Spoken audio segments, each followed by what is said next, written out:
Good morning, everyone. How y'all doing? Today I wanted to take you on a tour of our backyard garden, and I wanted to start right here before the sun started coming up over the house so you could get a glimpse of our red Japanese maple. It's a Skeeter's broom, and we planted it this past fall. The Japanese maple that we had there since we purchased the house has slowly been dying for many years, and we decided to take it out, and I was really sad when that happened, but I knew it was the best thing, and I knew that I wanted to plant a red maple there. I knew planting in the fall would be best for us, since if I waited till spring, we heat up just too quickly, and I wanted to give a chance for the roots to get better established before that hot weather comes. So let's go on over there before the sun starts coming through. There's so many things I like about the Japanese maple.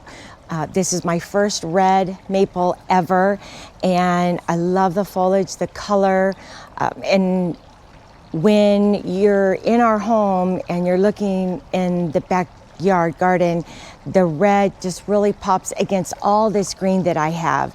And I really do like that it's foliage from very low to almost the roof line.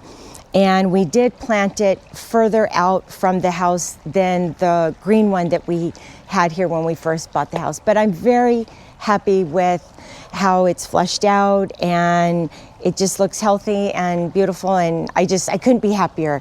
And on that note, we purchased 2 more red maples, and those were blood good, and I picked those up 75% off at Home Depot. First time I had ever purchased anything at Home Depot on clearance. A few years ago, when we did, I think it was one of our first backyard tours, I had titled it something about building a garden on a budget or growing a garden on a budget, and we have mostly kept that back here and even in the front, just simply because gardening, plants can be expensive.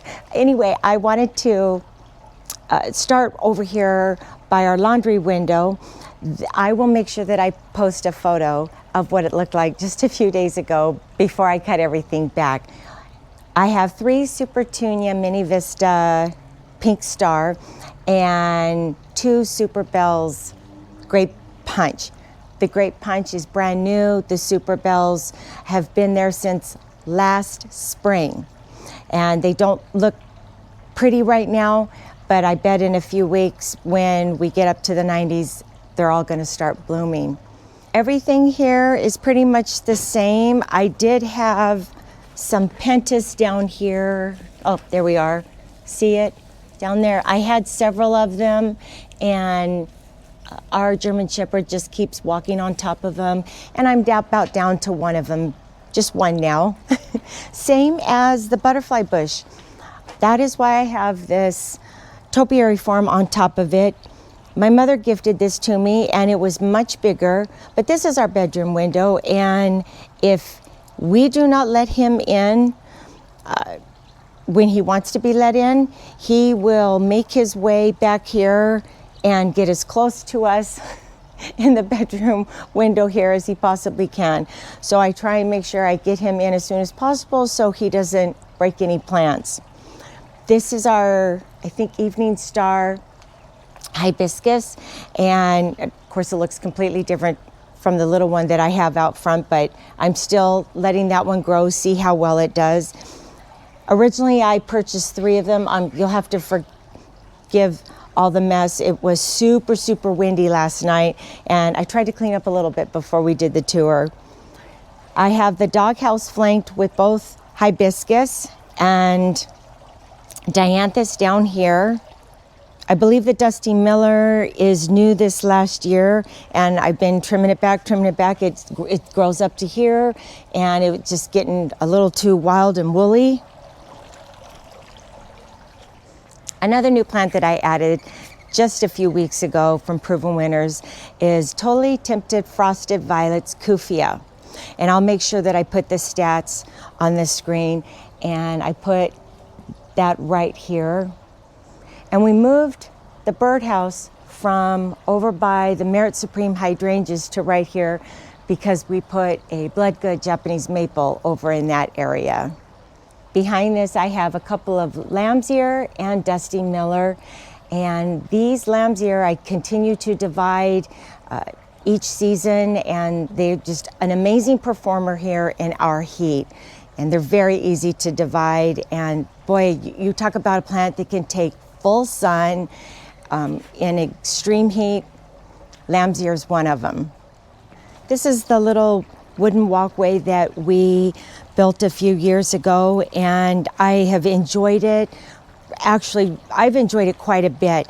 However, when we get further down our flower bed here, you'll see that we are slowly starting to lay a stone pathway. And I think eventually, when we can put it in our budget, I want the pathway to be stone all the way coming to here. But until then, I'm going to enjoy the wooden pathway.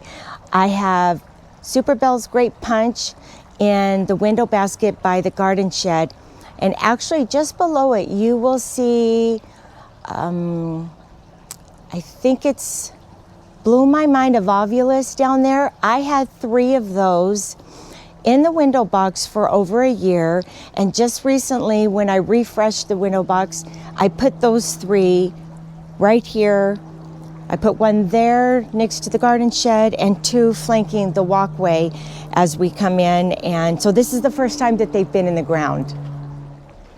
Our lemon cypress here that I planted many years ago in our kitchen window box during the winter, I think it was 10 or 12 inches.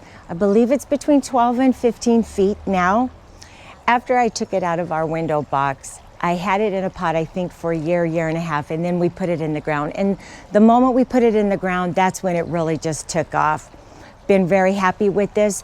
It is shaded a good portion of the day, but the sun that it does receive is the hottest part of the day. So I'll have to say for our zone here, zone 9, it has performed very, very well. This is a black lace elderberry that is not our zone. I think it goes up to zone 7 if I'm not mistaken, and it's been blooming. It's almost done. These can grow very, very large, and had I been able to do it all over again, I probably wouldn't have put it here. But it's happy here, and this is where it's going to stay. And so I kind of try and keep it tamed here within the walkway. And all I did here was just plant a few impatiens because this area is very heavily shaded, and they don't do well in the sun. They only like the shade, unless you live by the beach. And if you live by the beach, then you can put them in the sun. A few months ago, I did a video on putting dahlias in 2 pots here, and every single dahlia plant did come up. I did 4 tubers in each pot, which I thought, oh, that's probably too many, but they've all come up. They all seem to be doing very well, and I'm very happy with how they look next to the fountain. You can tell how quickly it heats up here. Lantana thrives in the heat and the sun, and this is bandana yellow, and before you know it, this will start blooming, and it will probably bloom all the way through November. That's how good of a performer this is. I'll post a photo of what the trailing purple lantana looked like a few months ago. During the winter, it almost looks like the plant is dead. It just looks like a bunch of sticks. And you can tell how quickly that flushed out. And before you know it, these will probably come out to here, and I'll have to just continue to cut them back because it kind of encroaches on the walkway. But absolutely love this plant. It just kind of just does its own thing, and it's not a high maintenance plant. Any kind of lantana you get, once you get it in the ground, not a lot of water, but a whole lot of sun, and they'll perform great for you. These dahlias haven't quite started blooming like those over there, but this is the first time that I've had dahlias perform this prolific since planting them. And I had some out in the front, and they just never really performed that well, and I think they probably just didn't get enough sun. Right here, This is like the cutoff point. This area gets a lot of sun, and then just behind it, the sun kind of begins to trail off. I have to show you guys something real quick.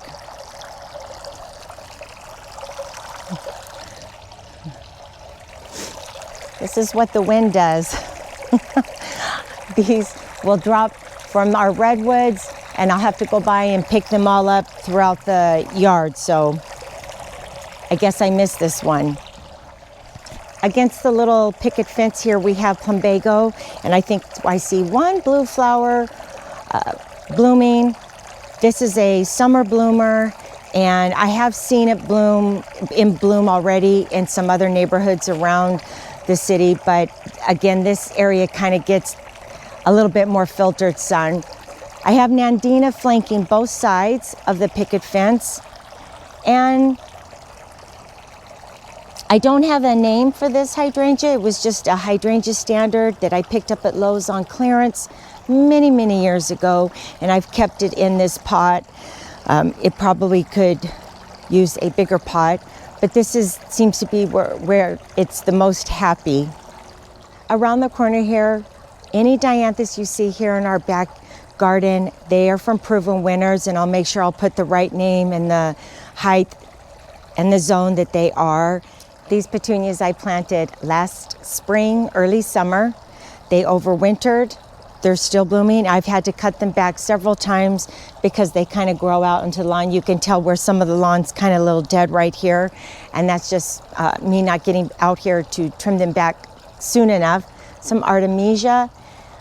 The calla lilies have been here for over 25 years. I separated them when we planted the Merit Supreme hydrangeas, and they've already been blooming. And when it gets warm, they kind of take a break, and then in the fall, they'll put on a few more blooms. This is the stone pathway that we've kind of started, and a few months, well, maybe it was last fall, we purchased a few stones, and flagstone is very pricey, and you can tell that they haven't been placed exactly where we want them yet, and my husband will eventually kind of sink them so they're flush with the dirt, but he had knee surgery back in December, and he had a bit of a longer recovery than we all anticipated, so there's no rush on him getting these sunk. We're just buying the stones slowly and placing them, and when he feels up to it and he can kind of kneel and get the stone situated, I think this is going to be a real beautiful look as we kind of enter this way, and you can turn off and go either way. This is a lemon cypress that I purchased a few years ago, and I'm trying my hand at making a topiary out of it. So it still needs a little bit of work, and I have a bit of a surprise in June. I have something on special order, and takes a long time for it to come in, and my husband and I have to travel a bit to go pick it up because what I ordered, nobody here carries it, and I think we're going to place what we ordered here, so look forward to that. And then these two baby gem boxwoods I know this is not the prettiest look, but I have to kind of keep these little gates here because otherwise Chief will just mark them and ruin them and kind of trample over them as he's cutting across, and he sees squirrels and possums up here on the wall. So that's why I kind of have these little gates right here. I think these are called Pacific Breeze climbing roses. I think it's something breeze. I'll make sure I get the right name up. They have been blooming like crazy, and I pruned this back so much this past February, you wouldn't even know it, but recently you can tell where I've pruned it back. These roses were almost higher than the birdhouse, and it was looking like it was out of control, like it needed more room to climb. So I almost wanted to leave it to show you what it looked like, but I didn't care for the look, so I went ahead and cut it back. But they're just little petite roses, and a few weeks ago that was just this pale pink wall of roses. The potato vines already bloomed. Everything bloomed so quick over here in our zone, and we've already trimmed this back. You can tell this is what it looks like when it blooms. And it only blooms in the spring, and then beyond that, it'll just stay green like this. This is our Oklahoma Redbud that has pushed so much growth this last year. I cannot believe how tall it's grown. Actually, my husband had to come in and there's a business on the other side of this wall, and we had to trim back the olive tree up here because just so our Redbud could have a little bit more breathing room. But she's a pretty in the spring. I think I posted a photo during one of our videos earlier this spring. This is one of 2 blood-good Japanese maples that we picked up at Home Depot, can you believe, for 75% off. I remember when they had, I don't know, maybe 5 or 6 maples, and oh goodness, if I had the property, I would have purchased them all and found different spots for them. My best friend and another good friend of mine, they have large parcels of property on the outskirts of town, and I made sure that I texted both of them and said, hey, if you're in the market for some blood-good Japanese maples, Home Depot has them on sale, and we have 3 Home Depots here in town, and they were at all of them. I never talk about the oleanders behind us because they were here when we purchased the house. If I could choose to not have them, I would have them taken out. Maybe someday. My grandma used to say, well, when my ship comes in, I'll buy this or I'll buy that. I would love to take them all down. And I think that to save money, my husband and our boys could probably cut them down and get rid of the debris. But we would have to have a company come in and grind all the stumps down below, and that would probably be a little bit more money than I'm willing to spend right now, on top of wanting to replace them with evergreens that are mature, because I don't want to start out with something small. And because of the privacy that it provides, I'm just not willing to part with them, mostly for budgetary reasons, but I just wanted to address the fact that it's not the prettiest looking thing, but it does provide privacy. And also the podocarpus up here, I would take that out as well. It's an evergreen, but it does periodically drop the little brown, it sheds leaves and can be very, very messy as well, as our camphor tree is the way it sheds. But again, it provides privacy, so it stays. These are our Merit Supreme hydrangeas, and in between is the second blood-good maple that we purchased, and I think the red foliage against the yellow house is going to eventually look very, very pretty. And in between the Merit Supreme is the calla lilies that have been, this was just a whole bank of calla lilies when we purchased the home, and slowly I've kind of moved them throughout our back garden. When I first started purchasing the Merit Supreme, I didn't realize how difficult they were to find, and that's why these are a little bit bigger. I think I purchased one on clearance and it looked really sad, and I was nursing it back to health, and I had it in a pot for a long time, and then I thought, well, this is one of the few places that I can plant hydrangeas because it's super early in the morning, and within a matter of minutes, this is going to have morning sun, and then it will be protected the rest of the day from our hot sun. You'll notice that the lamium is a little bare here, and that's just our German Shepherd and him wanting to mark. So I did replace a few of them, and before you know it, this will all grow in.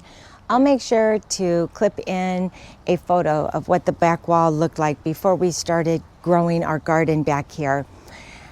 I don't address the creeping fig very much because some people really like it and some people feel strongly about not liking it. We are very diligent about keeping it trimmed on top so it does not grow over to the other side. And I've said it many times, I'm so happy that we put this against the cinder block wall. I'll see if I can link that video down below in the description box. Forgive me if the stats are incorrect, but I believe that the width of our backyard is about 100 feet and 80 of it is planted with creeping fig. I think we planted 16 4 feet apart, and every, 2.5 feet maybe, we installed fencing wire with eye hooks to feed the creeping fig underneath it. And that was something that my husband and I talked about. How do we keep the creeping fig on the wall without falling down? Over here in California, you'll see a lot of businesses, the freeways, fast food places will have creeping figs on their wall, and once it falls off the wall, you cannot get it back on. You have to kind of start over again. And I didn't want that to happen to us. And I believe it was my husband's idea that said, he said, well, let's put baling wire or fencing wire and put it into the cinder block wall and we'll feed it under. In the beginning, it wasn't the prettiest look because you could kind of see it, but I would say within 6 months, it was already starting to grow and cover the wall, and we were putting it under the baling wire. And I think when we did that video, it was one of my very first videos. I think we planted this creeping fig early 2020, if I'm not mistaken, but I'll link the video down below. I absolutely love it, and I did get the idea of the creeping fig wall from Entertaining with Beth. At the time, she had a gardening channel. I think it was Gardening with Beth or In the Garden with Beth, and she no longer does that. I think she's moved to France, but she still does the Entertaining with Beth. And when she bought her house in Los Angeles, she had started growing that on her wall, and I just thought it was a beautiful look, so I kind of took that idea from her. We only trim it once a year in the spring. And I would say it hasn't given us a whole lot of maintenance or grief. We do keep it trimmed off the top, but it just provides a beautiful backdrop for anything that we plant in front of it. And I'm so happy that we did do that. Thank you guys so much for watching. I hope you're having a wonderful day, and we'll see you soon. Bye.